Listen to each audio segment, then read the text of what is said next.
Welcome to the Blueprint Podcast, where we throw out the old blueprint so you can become who you were always meant to be. I'm your host, Jason Smith, and if you haven't already, make sure you click the subscribe button and share this podcast on social media with your friends and tag me in it at JBirdFit. Today, we have a very special guest for you, Rick Williams.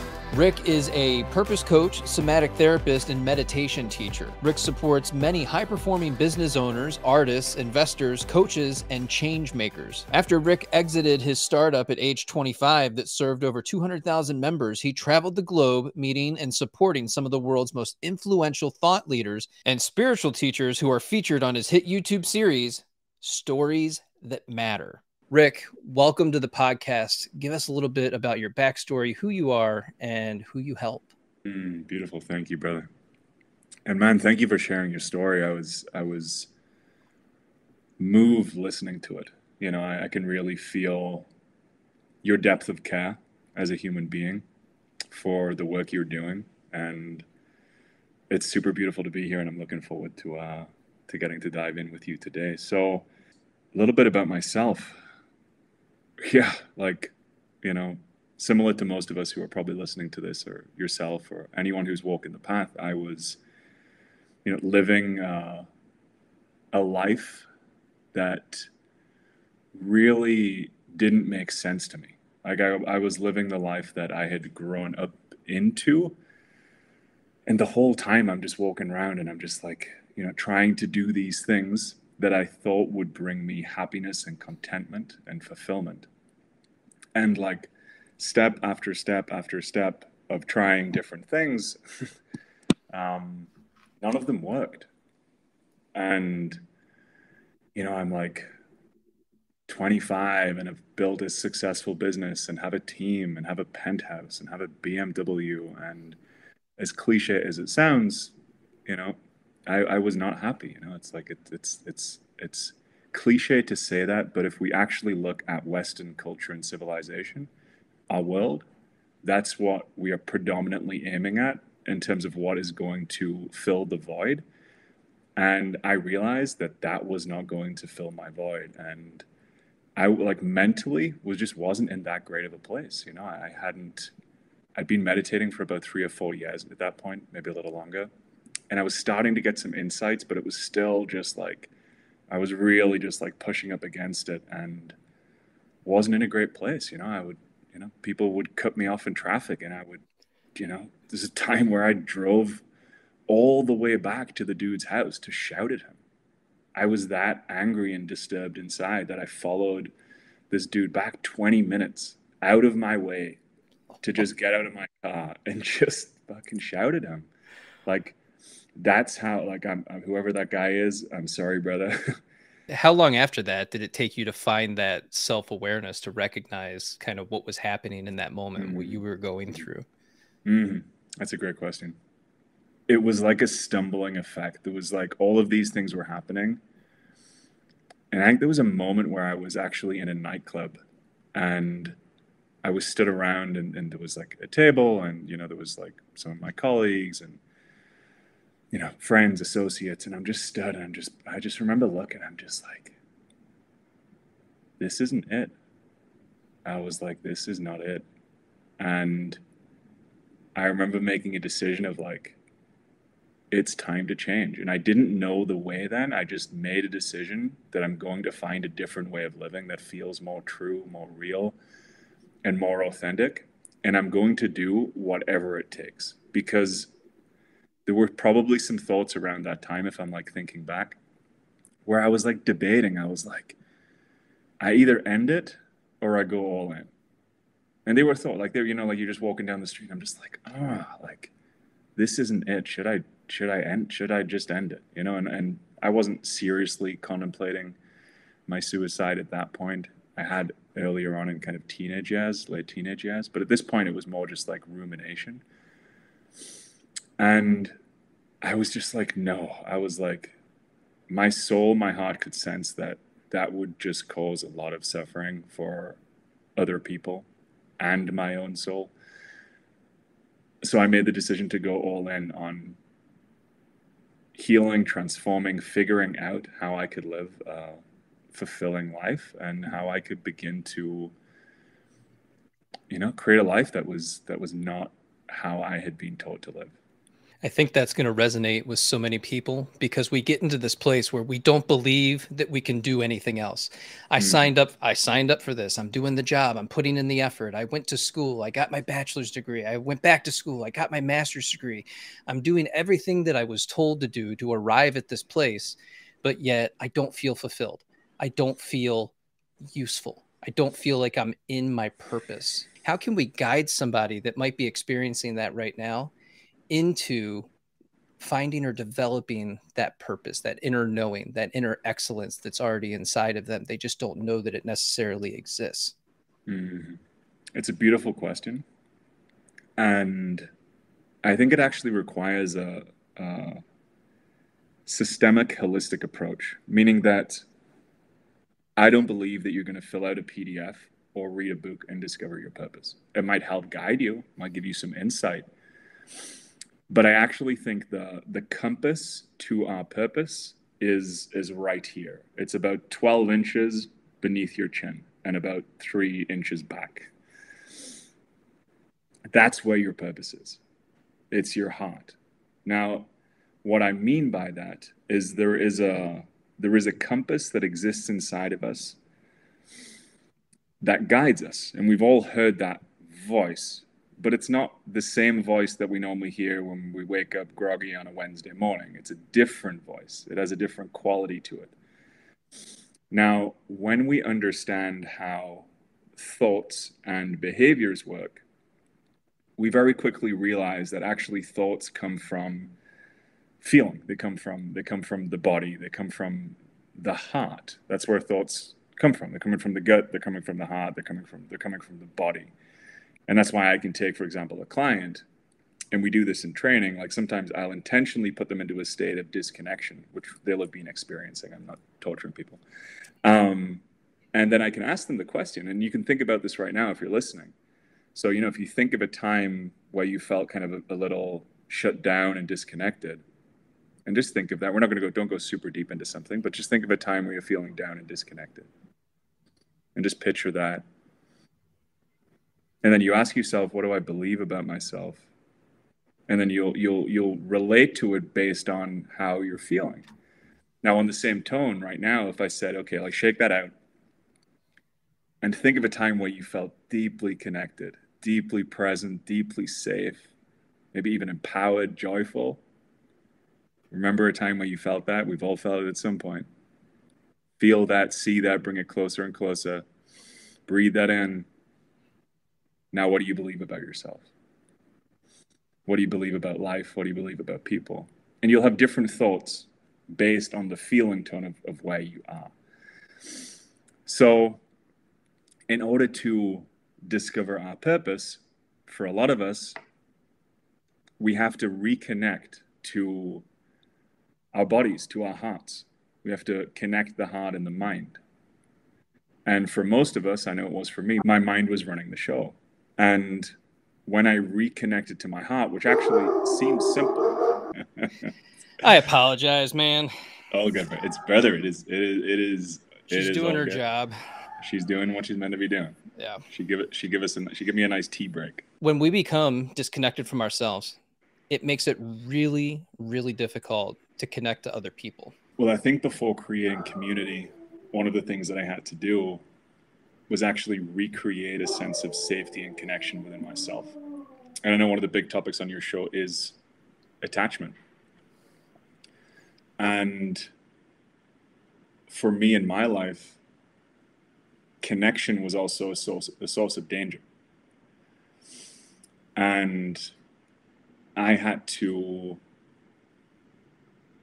keep the relationships in my life that felt safe enough to have in that time, while simultaneously being aware that certain contexts and certain groups would create a state of dysregulation. By that, I mean a state of either stress or shutdown, meaning like I would either get like anxious or I would feel a sense of like collapse and smallness. If anyone listening's familiar with those states, that would be, from a polyvagal perspective or a nervous system perspective, you got your kind of anxiety up in your sympathetic, or you've got your dorsal vagal, which is kind of shut down. From an attachment perspective, we've also got anxious, and then we have avoidant. They're also parts of the nervous system upon which we predominantly experience those ways of connecting, ways of relating. And I was aware that there were certain contexts, certain situations that I wanted to be in. I wanted more connection in, say, group situations, but groups were really, challenging for me at first. So I went to work. I went to actually address the kind of roots of that so that I could create enough safety within myself, and then show through, lived experience, step by step, that those types of situations were safe for me now. Knowing that the nervous system is show, not tell.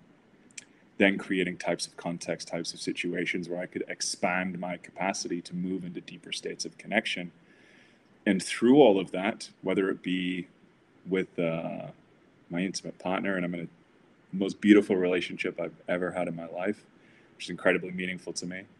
I have an incredible brotherhood of friends, of men in my life now, and I'm able to be in group context. I'm able to speak on stages or speak on podcasts or jump on a camera. Now, all of those things were like super dysregulating for me. They would either have me like cranked up here, or they would have me like running 3 miles out the door at the thought of that. It would just create a visceral sensation that would have me do everything but that thing, even though that thing was something that I knew that my heart was being called towards.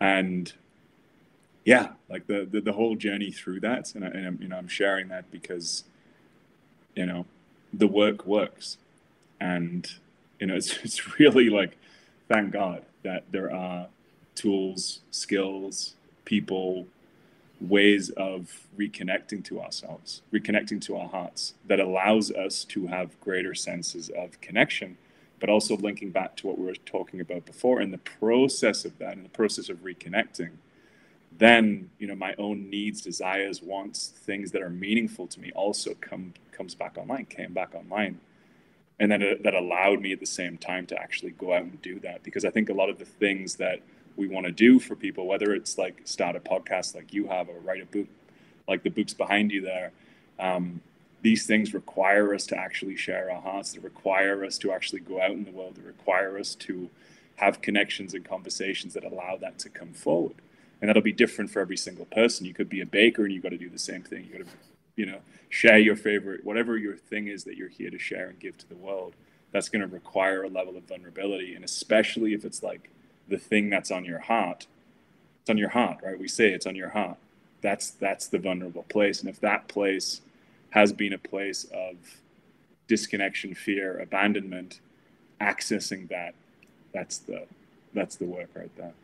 It completely stops us and paralyzes us to the point where we won't do the things that we know that we need to do, simply because we're afraid of the reaction. We're afraid people are going to abandon us or reject us or tell us all the things that we don't want to hear, especially like the haters in the comments. You're not good enough. You're not smart enough. You're not capable. You can't do this. And ultimately it goes back to that one thing that we all have in common. I'm not enough. How can we move into a place, aside from brotherhood and community, of finding that connection within ourselves to be able to share the pieces of ourselves that matter to us, and to be okay with that, and to not have that fear of that rejection? Or is that something that just is always with us and we just have to learn to deal with it? Really thoughtful and beautiful questions. I would answer that question by saying that, like, what we're doing here isn't a new concept. Like, we can talk about attachment from kind of modern Western science. We can also talk about this same challenge that human beings have been going through for thousands of years from, say, the Tibetan Buddhist, contemplative sciences.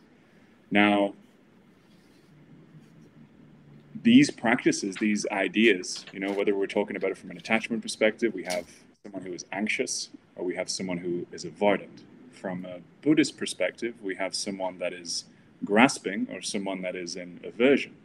You know, we're grasping for something, reaching, bringing it too close. That could be a relationship, that could be food, drink, drugs, alcohol. Or we're avoiding, right? We're pushing back, we're avoiding, which would be aversion. Now, from my experience, having, you know, worked through my own challenges here, I got to find lots of things that really supported me in coming back to my heart. And the way that I live and relate to myself and others today is drastically different to what I was experiencing in my 20s to mid-20s to even late 20s in some ways. And the ways that worked for me were, you know, mindfulness and meditation was incredibly helpful. And as I was going through that journey, you know, even just from breathing and coming to a state of connection, sometimes I would be breathing into my heart and this whole experience would unlock and unfold. So that was really helpful. Learning polyvagal theory and, you know, the attachment work and working with practitioners on that was also really helpful.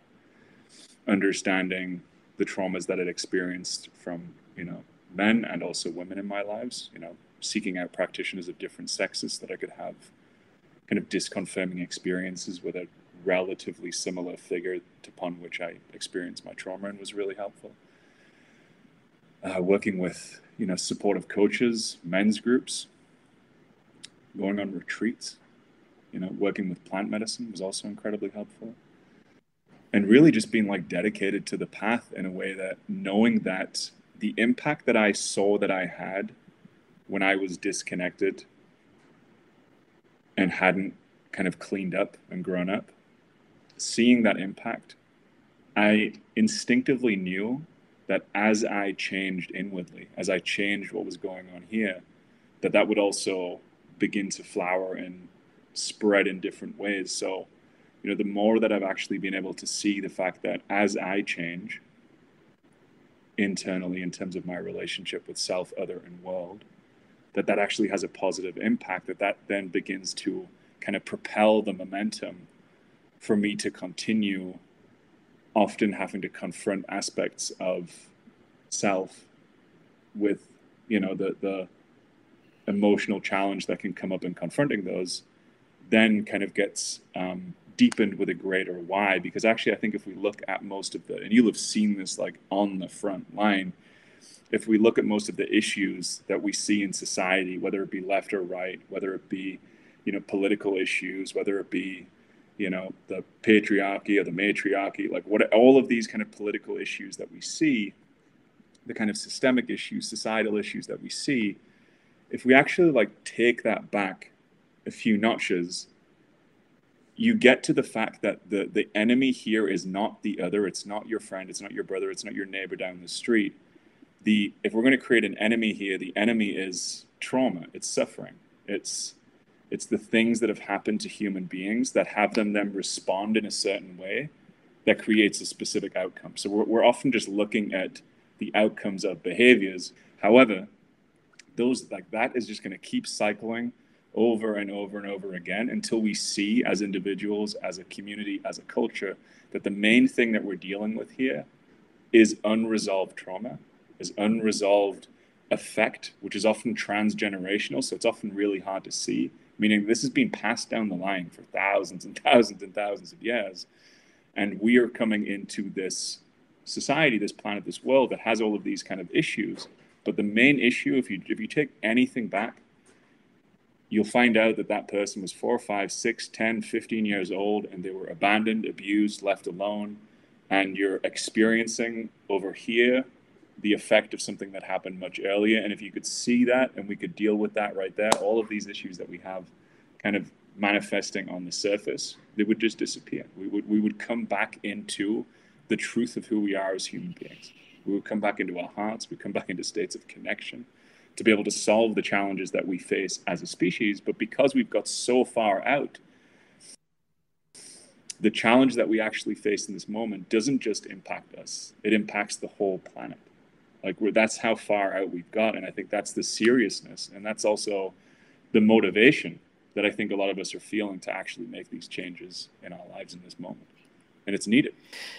Now, what I love that you said, and this is just another way to say it, is when you change the energy in which you meet the world around you changes at your sphere of influence. And I don't think people understand enough that they have that power within them, that when you change, when you become different, and it's not something that you can't do, it's actually a must do. You must change throughout time, throughout your life on this planet, to grow, expand, and become different. And when you do this, you can't fix or change other people. But as you change, your environment changes and you inspire people through that process. And they get to this place where they might start asking you, well, what are you doing differently? What's happening? I like what you're doing. I want to do the same thing. Can you guide me through that process, or give me the steps that you took, or what books did you read, or what therapist did you go to? And they'll start asking questions. Not everybody, but it only takes one or two people within your sphere of influence to be impacted by you making those changes. I agree. Yeah. And I'm curious, have you seen that in your life over the last couple of years? Oh, man. I go back to when you change, there's going to be a group of people in your life that reject the idea of that change because they have a core belief that they can't do that themselves. So what gives you the authority or the agency over yourself to go and do those things? But I knew internally, like you said, it's in the gut, right? It's right about here within you. It's somatic. You feel it, you sense it. It tells you, it draws you, it pushes you. It's a calling. And so you show up and you start putting in all these little efforts, and you find yourself doubting yourself through that process. Oh, I made an effort today. I built this podcast area. This is in my basement. This is just a false background, but I had it within my mind. There was this vision of what I wanted it to look like. So you go to Lowe's, you get the equipment, you do all this stuff, you build it, you put it together, you buy the desk, you buy the camera, and it's all these little tiny steps as you move along. And you start to realize that you're building confidence and you're building credibility. And then all of a sudden, there's a shift that happens. It'll be one single video or an interaction with somebody, that networking opportunity that you didn't think was available to you, but somebody makes themselves available. And you have conversations like we're having today. And it's in those relationships that we build that you continue to grow and expand and become different. And you start to believe in yourself just a little bit more with each step of that process. And then all of a sudden, those people that are the naysayers that have said, you can or shouldn't be doing this, you realize that that was their own limitation. They just couldn't see that for themselves because they have this version of you in the back of their head that's an incomplete version, by the way. It's very incomplete. They don't know your thoughts, feelings, and emotions. They don't know where you've been or what you've done. They don't know your education level. They don't know what it took to get to a particular point in life. And so there's all this missing information, but they can only go based off of their emotion about how you make them feel. And then they place that limitation over top of you. They overlay that and they say, you aren't allowed to do this. You're not capable of doing this. And that's why it's important for individuals, if you feel inspired to do so, to start making those changes, to make that shift in your life, to put yourself on that path, to move in that direction, because you never know who's going to watch what you're doing and then finally believe that it's possible for them too, because you did it. And I think you're also sharing another insight at the same time in your story, and that's the recognition and realizing that the things that people think about you say more about them and their experience than you. And that sounds simple, but it's real like that. You can go deep with that. It's really like, even the beautiful and good things that people say about you often says more about them too. And the problems that people are sharing and the things that they put against you or put upon you, when we can recognize that, like in the moment before we feel that, like you're judging me. But if you can recognize that in the moment, then that has no effect, because actually you can kind of transcend quickly into compassion and understanding. The moment that someone says, you can't do it, you can be like, like what's going on for you, brother? Or what's going, like you can get into a place of like curiosity to where that comes from within them if you want to pursue that as a conversation. Or you can completely just let it go. But from that place, it doesn't impact you because you understand. And that's where real compassion comes from, is really understanding that person is having an experience that they're projecting onto you. And from that space, it's like water off a duck's back. And that's where I come from. I say, no, you can't do this. Now let's explore why. Explain to me why you believe that you can't do this. Because I'm doing it. I'm already in the I'm already in the process of it. It's already happening. I have another podcast set up tomorrow that, again, I shouldn't have had access to this person, but I did through networking, and so now here I'm already doing it. So what's telling you that you don't have this ability to do something the same, similar, or in the context of whatever your dream or goal is? Yeah, exactly that. And there's also two other great insights as you were sharing that I was like, what we're also talking about here is the impact of cause and effect, which is one of the Buddha's great insights. Understanding that every single cause has an effect. And that also seems really simple on the surface, but you can take that really deep, meaning that every single thought, that's how far he took it. Every single thought has an impact somewhere down the line, which is why he was so focused on meditation and clearing the mind and the body so that you could have pure thought, pure thinking. And then that would have an impact later down the line. And it did, because we're still talking about the guy today. And what you were sharing in your story before, which probably links to many people, myself included, is the small actions that you take towards the life that you want to live, whether it be the relationship, the job, the career, whatever it is that you're feeling called for. And you just keep taking those little steps, and you build a little bit more confidence. And then you meet a different person who then opens another portal and door for you, or like they share something with you that just opens it's a little seed that kind of opens up and flowers into something else, and that just keeps growing. And you start moving towards the life that actually feels fulfilling, that actually feels like you're here to live, 6 months, 12 months, 2 years, 3 years, 4 years down the line, you're living a completely different life. And it was all just those small momentum, step by step by step, that had us arrive there. And as you share your experience, it's exactly how this happened for me. It was just, an intention to live a fulfilling, meaningful, connective life, and just taking the next step, whether it be a book, listening to a podcast, having a conversation, then getting a coach, then getting a therapist, and then going here. It just built momentum. Just like anything that we choose to do in our life is going to build momentum. Yeah, I think it just comes down to, are you willing to find people who inspire you and then get to a place of implementation? And I think we have a lot of fear around that part of it. It's really easy to read the book and become a personal development junkie and listen to Ed Milet and all the different podcasts that are out there. And you're in this constant space of learning, consuming. I'm taking all of it in. And you hit this point where it's like, well, now you know all this stuff, but what are you going to do with it? What's your next step? And I think people freeze when they get to that point, because it just seems so out of bounds for their level of thinking at that moment that, well, I've never accessed that part of the game. And so I don't know what that looks like. I don't know how to achieve that. I don't know what door to step through. And instead of reaching out for help, right? Because we don't want to reach out for help. That's such a bad thing to do. They stay small, they stay complacent, and they stay where they're at. And then they grow this, large amount of resentment inside of them. And if you're listening to this, you got to let go of that resentment and that fear of implementation. If you don't know how to do something, simply seek somebody out that's already doing it. I think that's the best advice you could give anyone for anything, right? It's like if you want to learn an instrument, you're going to sit in your room just with a guitar. Like, you might be like 1 in a million that you can just pick a guitar up and stop playing. But even if you do, your progress is going to be limited over going and getting a guitar teacher who's already learned how to play the chords.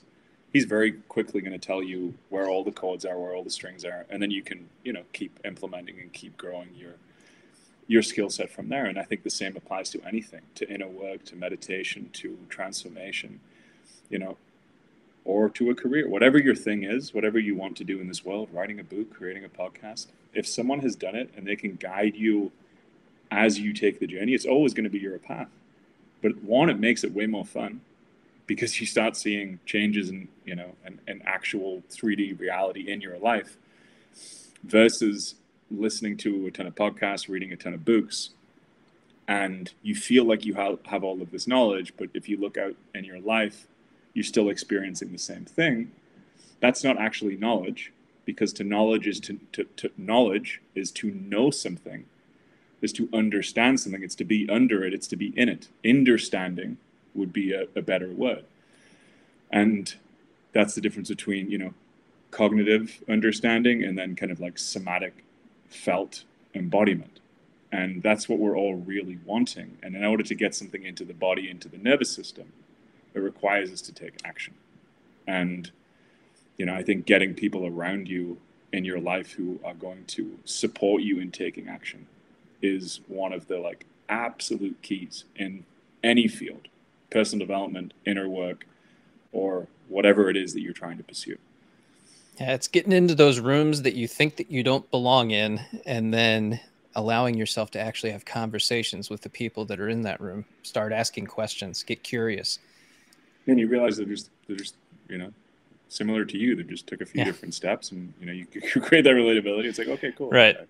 Instead of, you know, instead of like holding back from having a conversation with my spouse, if I can like learn how to communicate and say, hey, my love, can we have a chat? There's something I'm withholding. And then you clear that conversation up.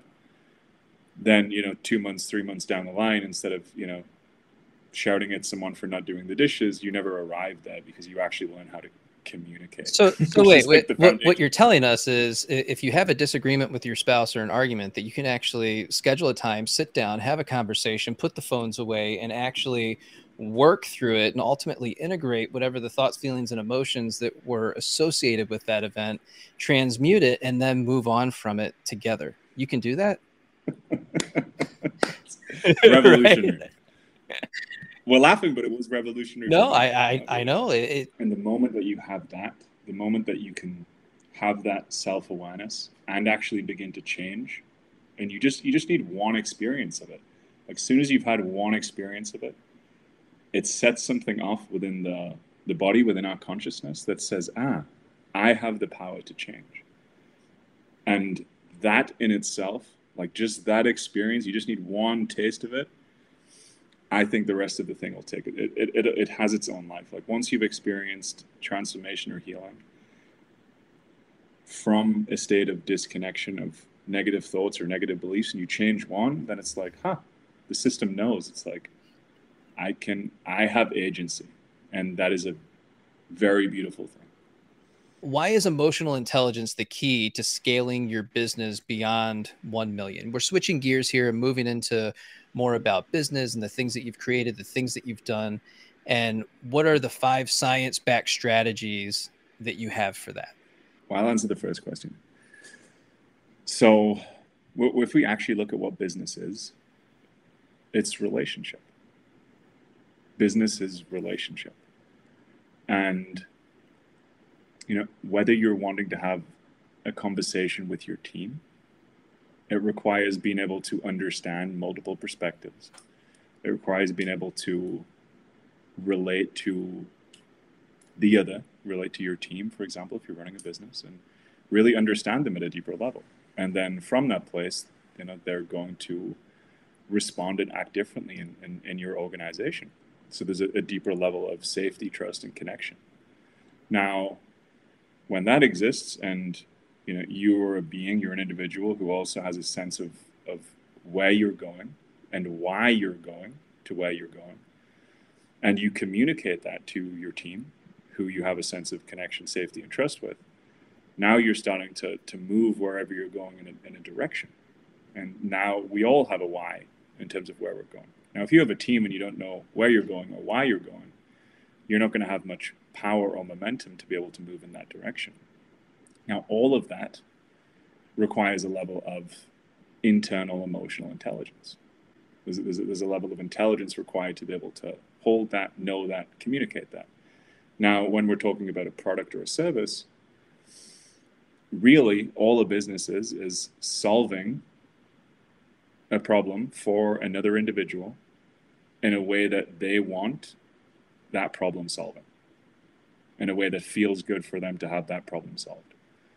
And in order to do that, you have to understand what their problem is. Now, to understand what someone's problem is also requires a level of emotional intelligence. You have to You have to be able to put yourself into their shoes, into their experience, and be able to get a real understanding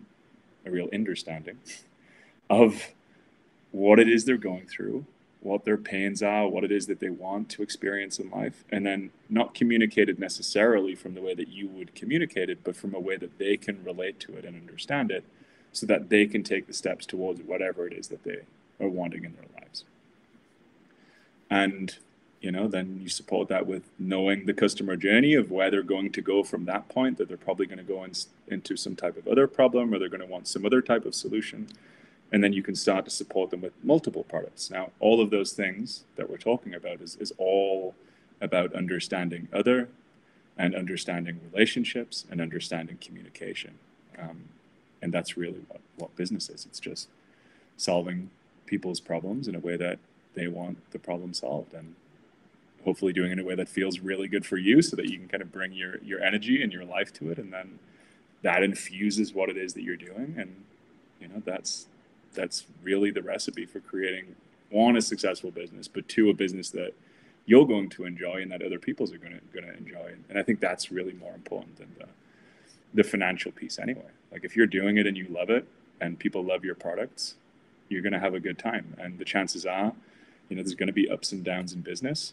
But if you're like truly passionate about what you're doing, and it links to your values and your heart and what you're here for, then as the challenges come, like a bad month or this or that, or your key team member leaves, then you're always going to keep finding a solution. You're always going to keep finding a way, because it's meaningful to you, it's important to you.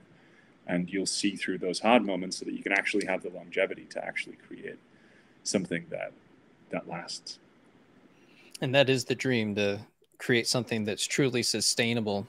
And a lot of times it can feel like it's so far away, like it's so beyond you. And what would you tell somebody who's in that place of, maybe they're just starting, or they're in the middle of their journey as an entrepreneur, and they're just trying to figure out, they understand who they are, where they're going, what they're doing, and they've got all the steps in place and they're moving through it, but they're not necessarily gaining the traction or the momentum that they would like in that moment? What would you tell that person? Well, what I would tell one of my clients in that moment would be to get back to the emotional core of why it is that they're doing what they're doing. Because it's in the emotionality that all the power exists, which is what we've been talking about for the last 45 minutes. It's in the emotion of why you're doing it and who you're doing it for, upon where you get the energy and momentum to be able to continue something forward. Now, if you're doing the thing because you're really trying to please mom or dad, or you're doing the thing because maybe you want to buy a Porsche, or you want to buy like any of these things that may not really be like rooted in your core, then a lot of those things can end up falling flat, because you're not really doing them for your heart, for your soul. And some people are so driven because they feel such states of disconnection, pain, trauma, that drives them so much that they're like, when I get this thing, then I will be able to feel happiness, fulfillment, and even just the distraction of putting all of my energy into something for so much takes me away from the pain that I'm feeling. Therefore, that in itself is enough of a motivator to move in that direction. Now, that's not good. I'm not judging that. I've done it. It's not good, bad, right, or wrong. But you're going to arrive somewhere where you will then feel the effects of those. It's a much easier place to get to. Yeah, it is an easy place to get. It is an easy place to get to. Now, so if you're going in that, and what you're saying is you're in that moment of struggle right now, then understanding why you're doing what you're doing and finding that emotional core, that emotional why, is either going to give you the energy to continue, or you're going to discover the thing that you're doing is just something that got you 2 or 3 steps forward, and then you're going to pivot into something that's actually more aligned. Because I think the thing that we're all looking for is alignment. I think that's what we're all really looking for. And when you're on it, and when you're on it, there's an infinite abundance of energy. Like, because what I'm doing is so aligned to my core and my path, when I face an obstacle, I see it as it's just, there's an obstacle that I have to overcome. There's no part of me that's thinking I'm going to turn around and go another way. It's just, how do I overcome this obstacle? Do I go over it? Do I go left? Do I go right? Do I go in to go over? As in, do I go inward to resolve whatever it is that's having me face up against this to go over it? But there's no way that I'm turning around. It's just, that connection at this point is strong. So for anyone who's in that spot, it's like, that's a moment for you to learn something about yourself. Either this is here to teach you that what you're doing doesn't actually truly motivate you, and it was just a lesson, or it was to teach you that there's something there for you to regain some type of inner strength or inner courage, or to reintegrate something that you pushed away, that there was a fear of whatever it was on the other side of that might be being more seen, more known, more heard, that would trigger some part of your nervous system, some part of your attachment system, that would have you try and divert and go in another direction. So, this is why these awarenesses, especially around attachment, because that's one of the core systems of being human, like the core systems that we come online with that create the self system or the ego identity, which we all have. Like, I'm in my Rick ego identity, self structure. But beyond that, there are other structures at play. Now,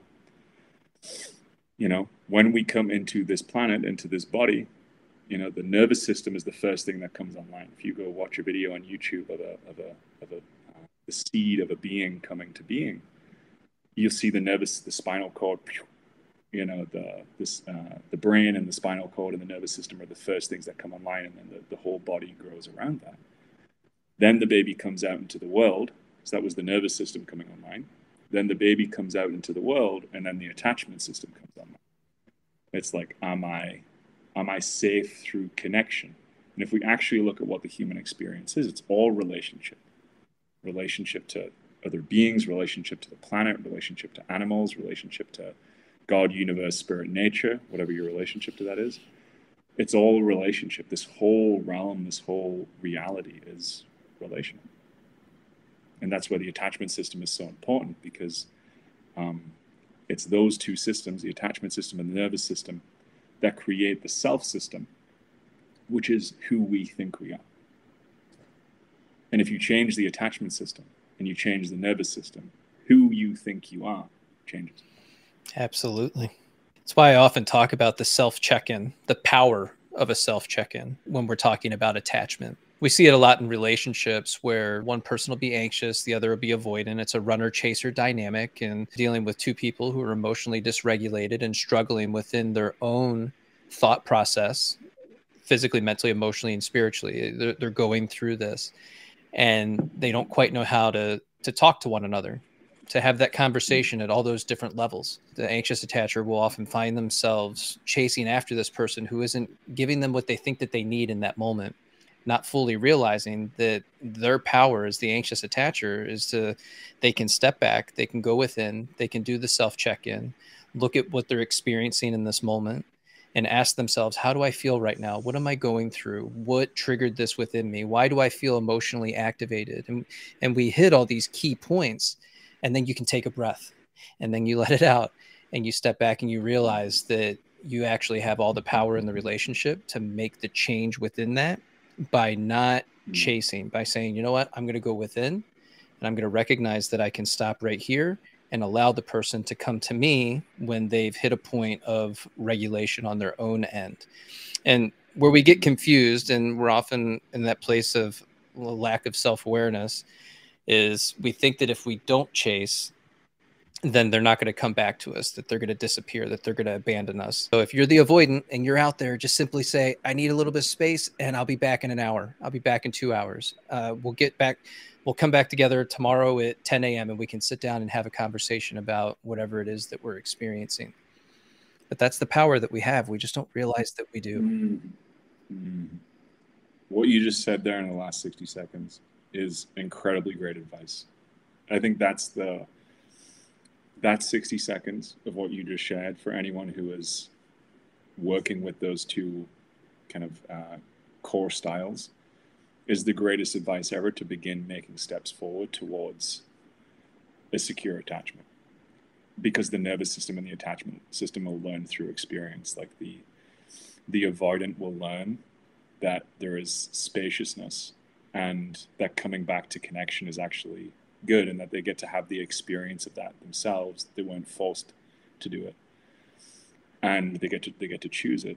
And then for the person who is anxious, they get to experience, that they can reconnect and create that sense of safety, connection within themselves, and that hopefully if you're in a relationship with someone who's co-participating with you, that this communication, and that they'll come back to connection and with you, and in a time that also works for them, so that there's two people in the relationship, and understanding and the compassion that you can have for one another's, you know, experience that actually had you arrive at a place that had you either more anxious, kind of grasping onto relation a little harder, or pushing away from relationship a little bit more than someone else. When you actually understand each other's kind of core woundings that created those behaviors further down the line, then there's a real beauty of connection and intimacy that can be found in whatever it is. The seeds of whatever created that will really give you an insight into the other's, humanity. And I think that it's also really beautiful in terms of deepening relationship, is like really understanding, like, oh, like that's why. Like, it's pretty hard to be mad at someone, right, when you actually understand the place of where the responses come from. And I think this loops back full circle to what we were talking about at the kind of meta level of society. We're seeing these behaviors on the surface with, politics, with the world, with climate. But really, if we reverse that back, and we have an understanding of cause and effect, and we have an understanding of our own trauma and our own behaviors and where they come from in terms of cause and effect, then the whole picture just starts to change, and you start to see yourself, you start to see your partner, you start to see your community, your friends, society through a very different lens. It's like, this is what's happening. It's almost like seeing through the matrix, because you're seeing all these things happening, and it's like, I understand why that is. I comprehend that. I get that. I've embodied this, and now I've learned to navigate this, and I've hit neutrality, and I can understand you, and I can allow you to be you without having to change you. Yeah. That's a powerful place. Yeah. So, Rick, you coach people. As we close this out, tell us what it is that you do in terms of coaching, what that looks like, how you help others, and how you relate trauma into that as well. Yeah. The first thing that I think will be most useful for people listening to this episode, especially following your work, would be an assessment that I have, which is called the trigger types. So if you go to my website, or you go to rickwilliam.com/trigger types, I've assimilated an assessment that brings in many of the different kind of tools and modalities that I've trained with and experienced from, the Buddhist contemplative technologies and sciences. So I'm kind of bringing in a Buddhist lens. I'm also bringing in an attachment lens.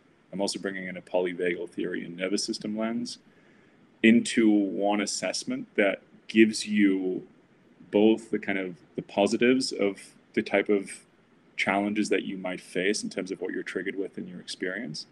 And then it also shows you how you can work through those, and then gives you a specific meditation practice or exercise that supports you in transmuting and transforming those triggers into something that's actually really useful for your life. So that would be the most beneficial place for most people. Me and my partner put it together, and we were like, it's actually really useful. It sounds amazing. I can't wait to see it. Yeah, so that would be the first place, and that kind of links into how I support people in terms of my coaching. So, having had a background in business, and also then having been through my own healing journey and being into personal development for 15 years now, I really just bring together all of the different skills that I've had, whether it be in business or whether it be in kind of the healing world, or in the kind of psychology, somatic science, therapy world, and bring those tools together in a way that supports people in really getting back to their heart and core and power, and doing that in a way that brings the whole system online. So it's a holistic approach in terms of what I'm working with people. Sometimes we're working on attachment, we're working with the nervous system, we're working on psychological processes, but unlike, say, therapy, we're also bringing in accountability and action so that these things can really be brought to life in a much faster way. And we're bringing in tools like, you know, mindfulness. And one of my teachers he's an attachment specialist. His actual mentor was one of the leading pioneers in attachment, Dr. Dan Brown. And then, you know, that also brings in the line of kind of the Buddhist mindfulness technologies that kind of come through an attachment lens, through a polyvagal lens, and we kind of bring all of these things together to really support and transformation, and really doing it from the inside out, and then having people take that out into their lives in all sorts of different ways. I work with people from, you know, artists, entrepreneurs, you know, investors, to just regular people looking to make beautiful changes in their life. So it's an honor that I get to share these things that have been profoundly helpful in my life, and getting to see people actually implement these in their lives and just make enormous amounts of change, both in their relationships and their business.